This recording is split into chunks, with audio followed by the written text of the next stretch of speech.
Facebook খুললেই খালি শাহবাগের ব্যাটকানি চিল্লানি কাদানি পোদানি স্যার হয়ে যায়। এটা কি শুরু হয়েছে দেশে? হইতে আছে কি?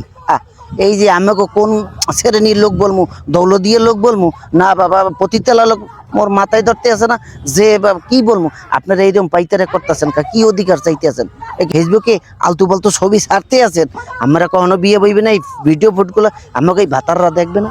এই দেখেন দেখেন অবস্থা দেখেন কিভাবে নাচাকুদা করতেছে, মনে করতে হচ্ছে একটা স্বর্গীয় সুখ পাইছে। হ্যাঁ মনে হয় কি শাহবাগটার একটা নর্তকী বানিয়ে ফেলাইছে, সীমে আছে। দেখেন আমাকে পতন হইবে, সবার কিন্তু পতন হয়েছে জীবনে। মোরা বাংলাদেশিরে এখন সুশীল সমাজের লোক কখনো কিন্তু পাইছি হুদই যাই নেই। মোরা যদি পিজে নিয়ে শুরু করি আমরা কিন্তু ইন্দুরের গত খুঁজে পাইবেন না।